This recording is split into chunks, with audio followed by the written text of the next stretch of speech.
Welcome to another empowering episode of the Merging Life and Money Show, where we explore the intersection of personal well-being and financial health. As we celebrate Financial Literacy Month in today's episode, we will be exploring a topic close to my heart, navigating the challenges of divorce, a topic that impacts so many of us, but it is very often clouded in emotional turmoil. Divorce is more than just a legal process. It is a life-changing event that can shake the very foundations of our financial stability. But fear not, because today we are here to arm you with the tools and tips you need to navigate this challenging time and emerge financially empowered. I'm thrilled to have with me today Leah Hadley. Not only has Leah navigated her own divorce, but she also founded Great Lakes Divorce Financial Solutions to offer clients clarity and support during this challenging time. With her unique blend of expertise as a certified divorce financial analyst, master analyst in financial forensics, and accredited investment fiduciary, Leah brings a wealth of knowledge to help you take control of your finances during this critical time. We will cover everything from the initial step of financial planning during a divorce to understanding your assets and liability, and even strategies for rebuilding your financial life post-divorce. We are aiming today to provide you with the knowledge and the confidence to take control of your finances and turn a period of insecurity and doubt into a time of growth and empowerment. So whether you are currently going through a divorce, contemplating one, or simply want to be prepared for life's unexpected turns, this episode is for you. We will be covering 3 important points to empower your finances during a divorce. First, we will discuss how to best prepare financially for divorce, making sure that you have a solid foundation of how to navigate this transition. Next, we'll delve into avoiding common financial mistakes during divorce negotiation, providing you with strategies to protect your interests. And lastly, we will explore how to make your settlement last post-divorce, offering tips to ensure long-term financial stability. So grab your notebook and let's get ready to merge life and money with the insightful Leah Hadley. Welcome, Leah. Thank you so much. That was such a lovely introduction. Well, now that we have set the stage for today's vitally important discussion, let's dive into the heart of financial empowerment during divorce. And Leah, you are welcome. Okay, so with your extensive experience and personal journey through divorce, could you share some essential steps our listeners should take to best prepare financially for this challenging transition? Yeah, it's an important question. People honestly, they often consider divorce for years before they actually decide to move forward with it. And, the steps that you can take to prepare yourself are things that are good for you to do regardless of the situation with your marriage. And so these are things that you can do even if you're just maybe contemplating slightly and thinking that one day this may happen, because these are good things for your finances regardless. But first and foremost is to get really organized, to know what your assets are, to know what your liabilities are, what you own, what you owe. Know where your income is coming from and know what your expenses are. And we have to do a lot of work on budgets when it comes to going through a divorce because there's so much change that happens. So it's really helpful to fully understand your fixed expenses are and what your variable expenses are. So that way, when we're looking at where can we make adjustments because life is changing, we have some clarity around what you're already committed to month in and month out and where there may be some more flexibility. So that's really important. knowing where you're at. If you have some time on your side and you're able to really, truly financially prepare, savings is critical. Having cash savings gives you flexibility. It gives you choice. It gives you options when you go through the divorce process. The divorce itself can be costly, although there are ways to save money on the process for sure. But you want to make sure that you have funds set aside to deal with what you may come up against when it comes to the divorce itself. That also lends itself or leads me to talk about the amount of debt that you have. You enter into a divorce with already spending above your means and having significant debt. That's one more thing that you're going to have to split as part of the divorce settlement and deal with post-divorce. So if you really want to get yourself into a financially good position, you have a solid cash reserves and very limited amount of debt heading into a divorce. What I'm hearing here is these are foundational steps. You've got to have a budget. Having a budget is a critical preparation for that life-changing event. Although no one gets married to get divorced, but life happens. So you want to make sure that regardless of the fact that you anticipate a divorce or not, that you have your money in order, you know how much you make, how much you spend, you have your emergency saving on track, because all of those things are going to become really, really, really important when and if the time comes. So Leah, can you provide insight on how someone can safeguard their credit score and financial identity during a divorce? Because this could get pretty messy.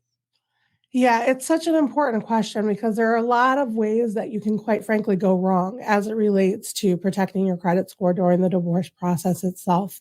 Keep in mind that credit utilization is a huge impact on your credit score. And if you don't have cash reserves set aside to handle the divorce related expenses, oftentimes those expenses do go on a credit card. So that increases your utilization, which can negatively impact your credit score. Likewise, it can be very overwhelming, the divorce process itself, for a variety of different reasons. You're just going through a lot of change. And it's a time, even if you're one of those people who always makes their payments on time, that it can be easy to forget a payment, to just not make your payment on time or just completely forget a payment. Those are things that are also going to negatively impact your credit. Things that you can do to make sure that nobody's taking advantage of your credit.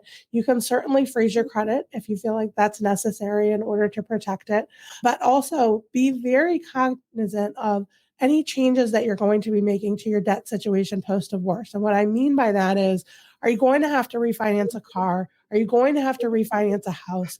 What kinds of changes are going to need to happen in order to get the debt in your name that you are left with following the divorce? And as you look at that, if you are looking at potentially refinancing your house, it's really important that you're doing everything you can to keep your credit score healthy. That may mean holding off on closing joint accounts so that way you have that credit history and you're not reducing your credit history right before you're about to refinance your house, for example. So there are a lot of steps that you can take to really protect your credit, making sure that you're paying your bills on time, minimizing the amount of credit that you're using so your utilization isn't going up too high. Unfortunately, we see a lot of people kind of get into a cycle where they're using up a lot of credit, then maybe they miss a payment, then the credit card company comes and lowers their limit, which increases their utilization even more. So the more you can just stay on top of it and make sure that you're taking basic care of your credit, that's going to be critical to keeping a healthy credit score through the divorce process. Yeah, these are excellent points here. And the part about it is that if you do it the way that you're supposed to do it, it shouldn't be an issue when the time comes. But unfortunately, more often than not, it does not work that way. Simply because a majority of divorces come about as a result of financial issues.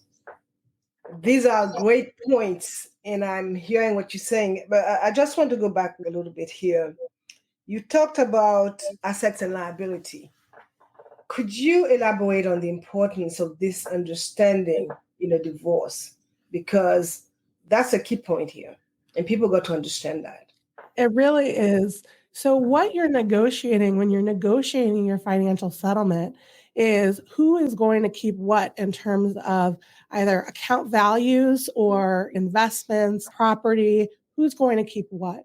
And understanding and knowing what your assets are, what you own, and the value of those things is absolutely critical to be able to negotiate that in a way where you're doing it from a place of education and empowerment rather than just kind of taking this as a proposed settlement that's in front of me and, yes or no kind of thing. But instead, really looking at it through the lens of, all right, I'm planning for my future here. I understand that a divorce is the termination of a marriage, but it's also opening you up for whatever's next in your life.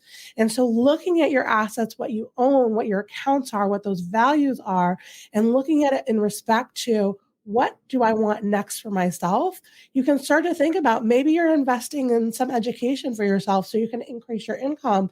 Well, you may be negotiating for a different asset than if you're really focused on retiring in the next couple of years, right? So really understanding the pros and cons of each asset, what the growth rates are of things, the taxability of things is critical when you start to negotiate these things. Likewise, on the liability side, on the debt side, what can you actually handle from a debt perspective? A lot of times when we're working through a proposal, we're looking at how can we eliminate debt for both parties? But it's really critical that you're not coming to an agreement, for example, refinancing the house when you actually cannot get qualified to refinance the house. So making sure that you understand what these debts are, and if you're negotiating to retain some of them, are you actually able to do that? Great. I really wanted you to touch on this because more often than not, in the couple, either the husband or the wife, tend to take care of the finances. Right. And the other one is, I would say, left in the dark. I'm not suggesting that it's intentional, but the point that I want to make is that you got to make it your business. Right. It doesn't matter. While everybody's happy, you got to make it your business to understand your assets and your liabilities. And as I said, no one gets married to get divorced, but it happens. Okay. Now that you clarified that understanding your assets and your liabilities is essential, you may want to seek professional help. Right. Because it will make a huge difference. So, how can individuals utilize the expertise of a certified divorce financial analyst during their divorce? This is a great question. A certified divorce financial analyst is educated around finances as it relates to divorce specifically.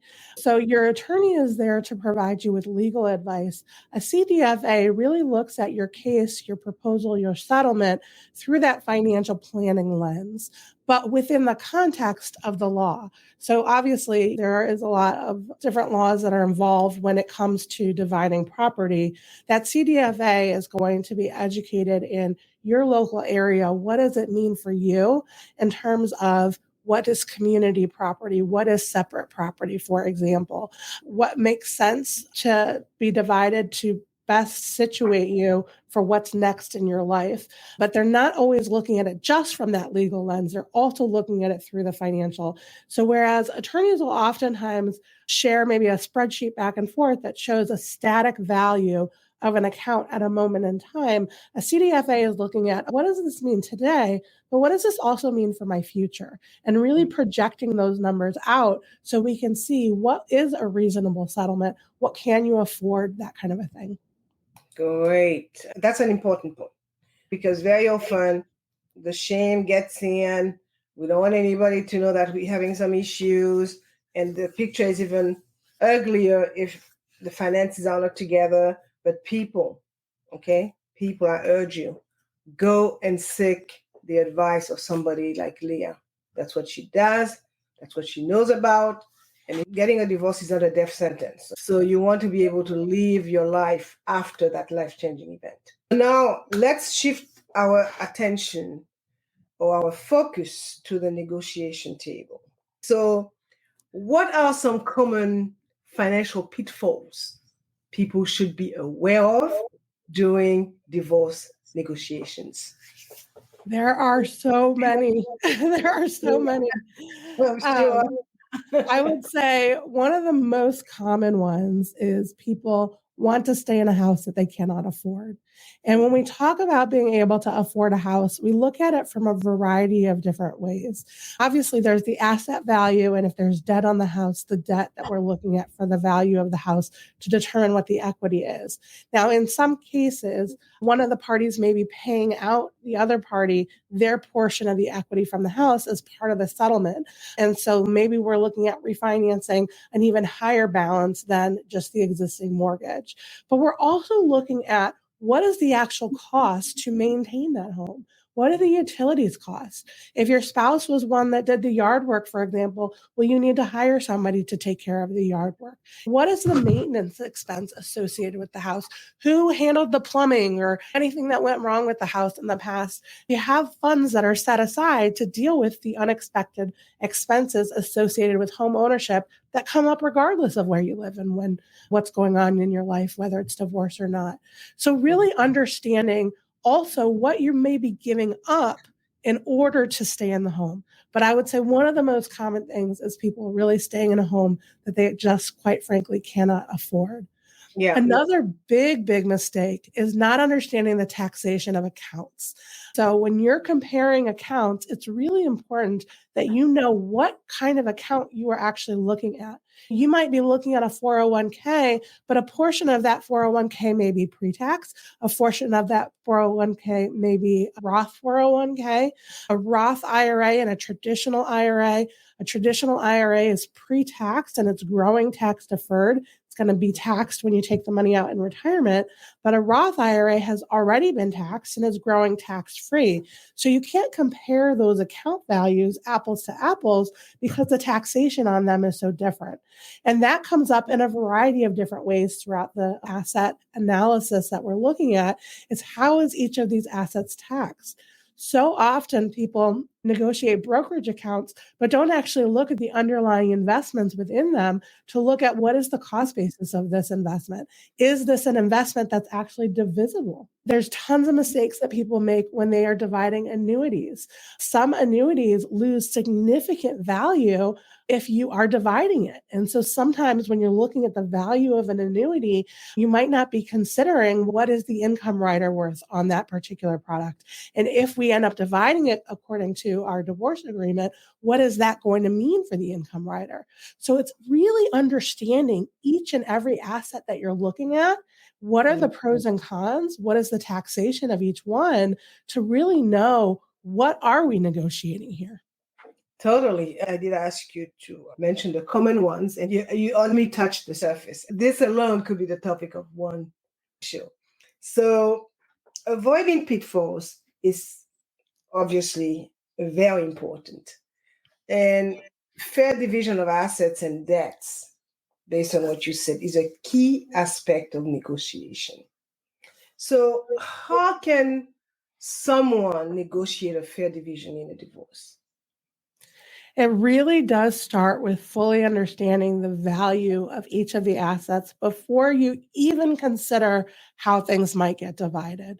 It really is looking at what is the taxation of each individual asset? How is it titled? There are some accounts where you lose significant value when you're having to deal with the administrative expense of dividing them. For example, there are some people who have lots of little 401ks out there. A 401k requires a qualified domestic relations order or a quadro to divide it. And the costs associated with getting the quadro drafted and having it reviewed by the plan, there's significant cost associated with that. If you're dividing up lots of little accounts, you can lose a tremendous amount of the marital value of your estate in just the way things get divided. It's understanding what is the full picture before I look at how am I actually going to divide these things. But it's also taking a step back and looking at what do I need right now in terms of what's next in my life. For a lot of people, that's going to be liquidity. That's going to be cash. That's going to be prioritizing access to savings. This is at a time when a lot of people are going through a divorce. Savings is being depleted. So it's really important for most people that they do prioritize having liquid assets. So, having said that, I just want the audience to be reminded of the importance of this thing called fair division. It's important, yes. But managing emotions during this time is even super, super important. So, how can individuals manage their emotions to make sound financial decisions during a divorce? Because, as we know, money is 80% emotion, 20% knowledge. So, tell us, how can they manage those emotions? Because they will determine a lot of their financial decisions during.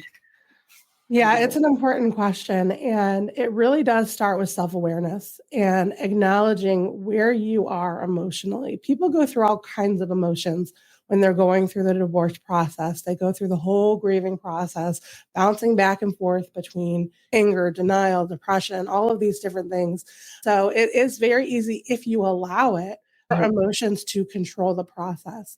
But being aware of it is really the first step. And if you're finding that you just can't think clearly about the numbers, you just really are in a space where you're so cloudy emotionally, I really do encourage that you get emotional support. We offer support groups for people here. Working with a therapist or a divorce coach can be wonderful resources to just get some clarity in your mind to allow you to be able to talk about the numbers. But also, when we're working with clients and going through the numbers, I've been doing this long enough. I know when people are going through divorce, they have what a lot of people call divorce brain, and that we may need to go through things more than once. And that's okay to acknowledge that's where you're at. And we may need to go through the numbers more than once. But having those projections can take a lot of the emotion out of it, because now we're not just talking about this and thinking about it in very ambiguous terms, but we're looking at, what does this mean for me today? And what does this mean for me next year and the year after that? Am I going to be okay financially? And if not, what needs to change? Sometimes there could be some added situation, kids, etc.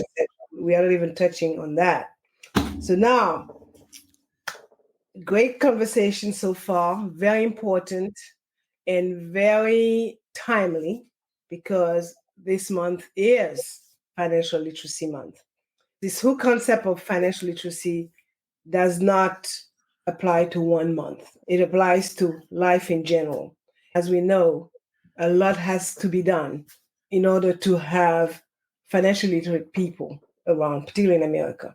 In my opinion, literacy is a measure of competence. If you're not educated on a matter, how can you be competent about it? So, yeah, take the time, start today, people, and invest in your financial knowledge. It is very, very important, not just in a divorce situation, but period. Let's focus on the third and final part of today's episode: how to make your settlement last post your divorce. This is so important, because the reason I got into this work originally is I was a financial advisor, and I would see people blowing through their assets after a divorce. And it was really just due to poor planning, where they were, for example, trying to maintain a home that they couldn't afford and had just not adequately prepared for it. And so it is a very serious issue. You know, there are all kinds of statistics about the number of people who live in poverty post-divorce. And so really making sure that you make that settlement last matters. And it really starts with taking a step back and acknowledging there has been a change. You can't just continue to live the lifestyle that you lived prior to your divorce without acknowledging the fact that, hey, income has probably changed. My expenses, I'm probably more responsible for more expenses than I was prior to the divorce, right? And that budget that we talked about early on becomes a really useful tool in helping you to figure out, what can I really afford now that all of these things have changed? My income has changed, my expenses have changed, what my assets have changed. All of these things changed through the divorce process. And having some real clarity around, what are your sources of income? When do you get them? What are your expenses? and maybe having to reduce some of those fixed expenses. I know we've gone through lots of divorces with folks where we find that they have a car payment that they just can't really hold on to, that they need to get into something that's more economical. Or they've, again, the house, maybe they need to downsize their house. But getting their expenses in alignment with their income is critical, but not just can I pay the bills, but can I save for my future? A lot of people are rebuilding their savings post-divorce. Like I said, divorce depletes savings. That's very common. But making sure that you are rebuilding that savings so you can deal with an emergency that might come up, that you have funds set aside for the things that you want to do in the future is really critical. So there are a lot of pieces to making that settlement last. So what I'm hearing here is sustainability is key for long-term stability. And I know you deal with that a lot. That's what you do. Give us some tips for creating a post-divorce financial plan to ensure stability and growth, because that's key. Say the emotions are running high. We are in the moment. We don't think about, oh my God, he used to do that, or she used to do that, or she used to be responsible for that, and he used to be responsible for that, and bam, it happens. So give us some tips that our audience could take away if they found themselves in that situation. Yeah, so really, it's time to start thinking about what your goals are as an individual. Starting there and really getting clear on what you want for your life now. Now, that can be really difficult once you've gone through the divorce process, but the clearer you can get on what you want in the next 6 months, in the next couple of years, what does retirement look like for yourself? That's going to allow you to really drive your plan through that process of goal setting. And so, for example, if you know, hey, I'm not happy with my living situation now, and I do want to get back into a home that I'm excited about, then you're putting money away into savings and building up that down payment so that way you can get back into a home that you really feel good about, that you like, that you're excited about, right? And that is on every single level, right? Like looking at every area of your life and of your finances and saying, where am I today and where do I want to be? And I will say one tip is not to skimp on insurance. A lot of times when people are feeling stressed financially, then they may do away with or not prioritize insurance. But insurance is one of those things that's going to help protect you from being derailed when some big unexpected expenses come up. So I encourage people to prioritize making sure they have appropriate insurance in place, whether that's health insurance or disability insurance, could be life insurance, certainly property and casualty insurance. Making sure that you have adequate protection is so important when you're going through this transition. And it's not something where you should skimp if you're trying to reduce your expenses. If I may say, it boils down to education. Insurance is not something that you pick up in primary school and that stays with you. Insurance is not something that parents customarily discuss in the household. It's a necessary evil. Who wants to spend money? But you want to make your friends before you need them. And that's what insurance is all about. Having been there myself in that divorce category, I know for a fact that planning for post-divorce growth is essential. When I talk about growth, I'm looking at investment. And for a lot of people think that, oh no, I can't invest. Yes, you can. It's open to everybody. Once you got a budget in place, you could have a portfolio.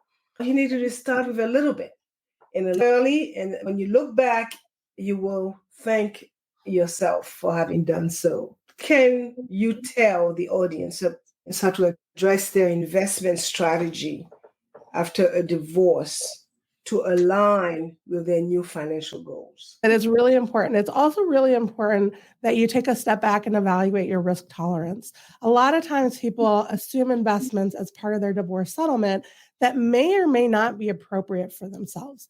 And so, number one, you have your goals in place. You're focusing on what's most important to you, what you're prioritizing. You're prioritizing your future self by making these investments.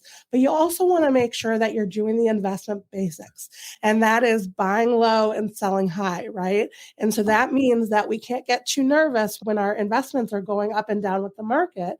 And if you do get too nervous, that's where it's really critical that maybe you're not invested appropriately, that you do want to fully understand your risk tolerance and your capacity for risk before determining how you get invested. But I will say it's very common for people post-divorce to invest too conservatively because they've just gone through this big life change. They're feeling stressed about all of the changes that they've experienced.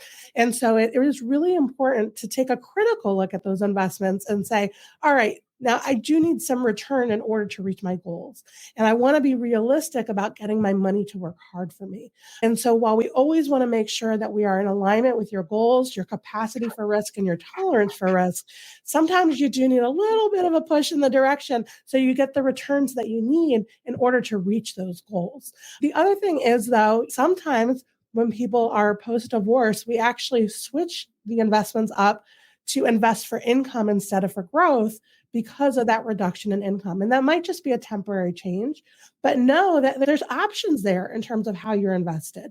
And so it may mean that you need to supplement your income for a period of time. And so maybe you do invest more for income generating, dividends and interest, or maybe you're just really looking toward the future and investing in that future, and you want to focus on growing that portfolio. Great. Thank you for that. Because as I said, people just bury their head in the sand, particularly in this relationship where one spouse handled the bulk of the finances and the other one felt totally inadequate. Don't believe that. There are many ways that you could handle those investments. Don't close your eyes on them. Make sure that it's part of your fair settlement because you deserve a piece of it. Right. Again, this could be another huge topic of conversation. The hour's getting late, but I really want to talk about effective communication with an ex-spouse about financial matters because it is important. And if you need to talk investment, you better be able to converse and to communicate. So how can someone effectively communicate with their ex-spouse post-divorce? Yeah, there are a lot of big issues that come up post-divorce as it relates to money. We have a case right now where we're literally doing an analysis on a divorce that happened 15 years ago because they never fully divided the assets. And so it is really important that you be clear about what you are talking about and actually know that even if your spouse was the one who handled the money, doesn't necessarily mean that they have a high financial literacy. Sometimes they've been doing it and they've just been hobbling along and may not know as much as you think they do. But it is really important to educate yourself to be able to speak clearly and communicate your needs. And the more that you can create clarity, the more you can deal with any of the financial issues that need to be addressed. Well said. Now that we are getting close to wrapping up, can you share some success stories of individuals who have navigated their finances successfully through a divorce? Absolutely. And it's so interesting to me because sometimes people don't even realize that they navigated their finances well because there's this lack of trust that exists through the divorce process. I was working with a couple who was going through mediation, and we did a lot of prep for the wife heading into mediation. And then when she came back out with the settlement and I reviewed it, it turned out that she received so much more Roth IRA assets. And this was a man that she was divorcing. He was very financially savvy, but he was so focused on particular areas that he didn't even recognize what he was doing. And she actually walked away with significantly more in after-tax assets because he was so focused on one particular account that he was concerned about. So that was just fascinating to me. I have a client, God bless her, she was really worried about the amount of money she was spending on Starbucks, because post-divorce, she wasn't sure how much she had to spend.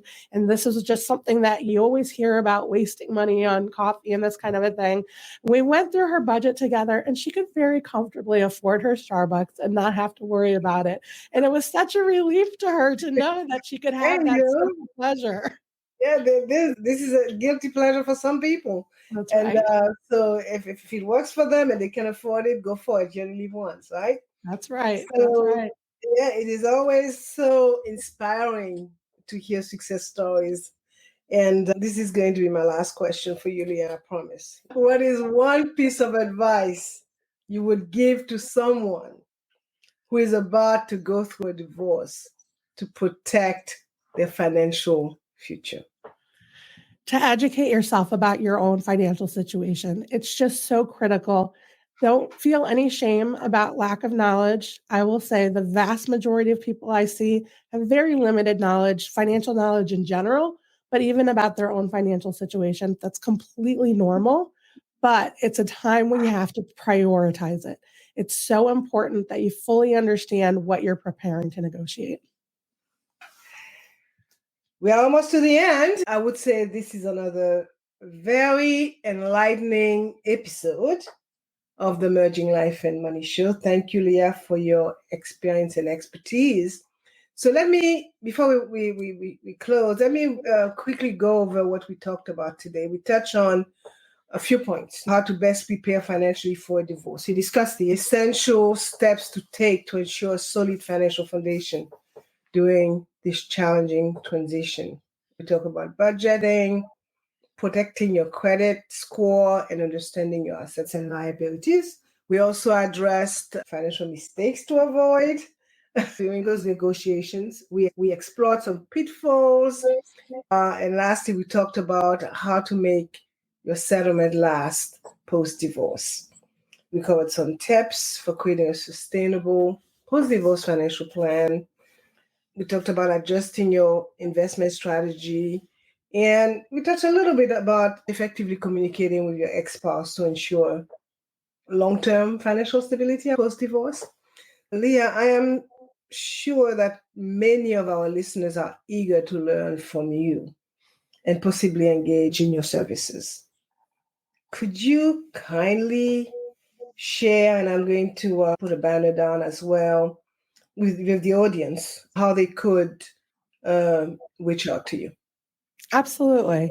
We do have a new podcast that just launched this year, Intentional Divorce Insights. You can certainly learn more about intentional divorce and, what it means and how you can really protect yourself during the divorce process.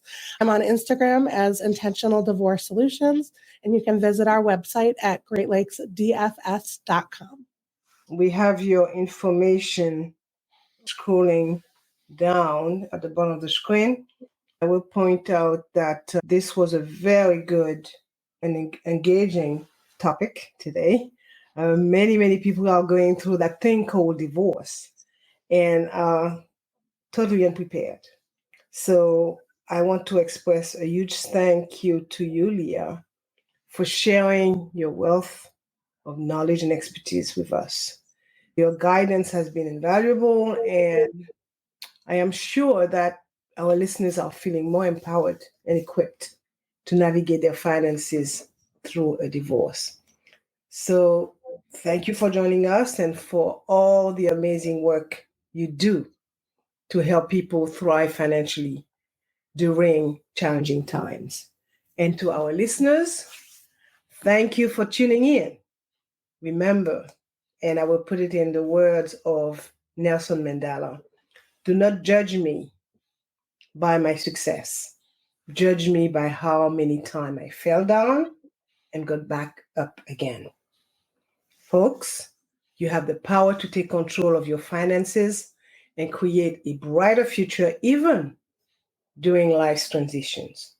So keep shining. If you find this episode helpful, I encourage you to share it with someone who might be going through a similar journey. And again, thank you, Leah. Don't forget to subscribe to the Merging Life and Money Show for more episodes on financial empowerment. I will also ask you to follow Leah's journey, as she mentioned earlier, by subscribing to her YouTube channel and by listening to her podcast for even more insights into financial wellness and empowerment. Again, thank you for joining us today. And remember, financial empowerment is within your reach, even during a divorce. I am your host, Marie-Jo César. I will be back again next week. Until then, continue merging life and money. Bye for now.